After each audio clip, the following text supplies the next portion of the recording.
Hey man, Shane here. Most of us want to look better, and that's totally fine, but I think most of us are approaching it incorrectly.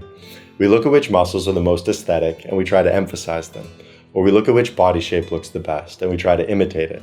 That's not how this works. To make matters worse, if we tried to build muscle this way, then our results would be limited by our genetics. So, we have the wrong goal, and we aren't even doing a very good job of accomplishing it.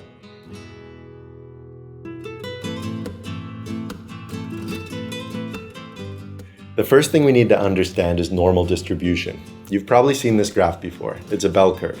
Here's the wrong way to think about it. 0.1% of us are low responders. We have horrendous genetics. Even when we're doing everything properly, we still struggle to build muscle. Now, the typical assumption is that if you're naturally skinny, like me, or if you have a hard time gaining weight, like me, then you have atrocious muscle building genetics. You're a low responder, a hard gainer. That's not the case. In my experience helping over 10,000 skinny guys bulk up, we often have pretty good muscle building genetics. And even when we don't, we have so much room on our frames for muscle growth that we build muscle fairly quickly anyway, at least until we catch up to everyone else. And by that point, we're already fairly strong and athletic. That's not the misunderstanding I want to talk about though. Moving forward, 2% of us have terrible genetics, 14% have bad genetics, 64% have average genetics, that's where most of us are, 14% have good genetics, 2% have astounding genetics, and 0.1% of us have truly legendary bodybuilding genetics. There are a few mistakes people make. First, you aren't at one specific point on the graph. Rather, your genetics are spread all along it. If someone's a skinny hard gainer, they might have a small stomach, a poor appetite, and an adaptive metabolism. These genetic traits make it harder to eat enough food to bulk up. In that sense, we're at a genetic disadvantage. But those traits also make it much easier for us to stay lean. The same genetic traits that make it harder for us to bulk up also allow us to effortlessly defeat obesity. A ton of other muscle building factors are spread out across this curve too. We surveyed our audience a few days ago, and 45% of you said your arms were your most stubborn muscle group, but 30% of you guys said that your arms were your genetic strong point. So already we're seeing that our genetics break down into different muscle groups. Then there's our bone structure. A lot of us have thinner builds with narrower shoulders and smaller waists. If we were bodybuilders, narrower shoulders would be a disadvantage, whereas a narrower waist would be a genetic strong point. And so again, a thinner build can be a mix of both good and bad genetics. Same with height. Taller guys have longer, lankier frames that are harder to fill out, but we're also taller, allowing us to become bigger and heavier overall. And so, however tall you are, it can be both an advantage and a disadvantage. Here's the next mistake. We assume that if we want to look good, then we need to look balanced.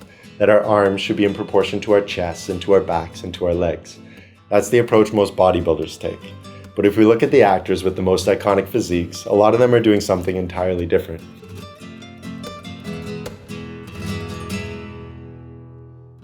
Take a look at Brad Pitt in Fight Club. He bulked up his chest, traps, shoulders, and arms, and that's about it. His body isn't balanced or generic, and that's part of what makes it interesting. Plus, even in the areas he focused on, he isn't enormously muscular. Even if you have trouble building muscle, you can still get there eventually. It'll just take you a little bit longer than somebody who had better genetics. For another example, look at Adrian Brody. He's got a bigger chest and proportionally smaller arms, similar to how I looked after gaining my first 30 pounds. He's still pretty thin too, but it works for him. He looks healthy and it suits him well. Here's another cool example. Channing Tatum.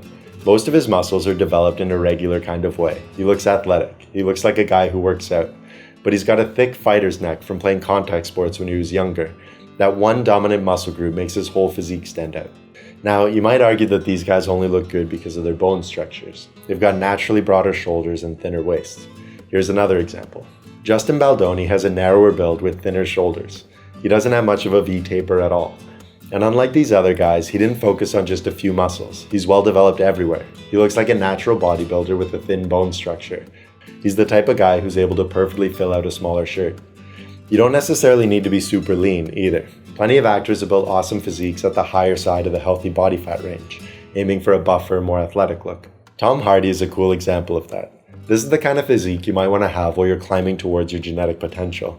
It's a great body fat percentage for quickly building muscle. My point is, if you're a bodybuilder, then you might need to strive for a specific sort of physique. But if you aren't, then you can lean into your genetic strengths and build a body that looks cool in a more stylized way. That brings us to our next mistake.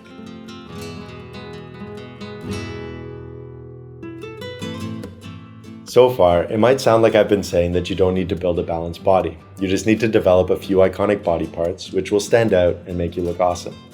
And that's true. That's what a lot of actors do. But it's only half true. The other thing to consider is that you don't want any glaring weaknesses. Well-developed muscles can stand out, but so can obvious holes. If you've never trained your legs or your back, or if you have a tiny neck or a weak core, it can detract from your overall strength and appearance. Usually, the best approach is to follow a balanced hypertrophy program, bulking up everything as well as you can. That means doing a balanced mix of compound and isolation lifts, including ones that work your postural muscles. That way you have a strong, balanced, athletic foundation from which your genetic strengths can rise up from. Alright, if you like this video, you might like our video on strength genetics and how you can use that knowledge to build bigger muscles. I hope to see you there.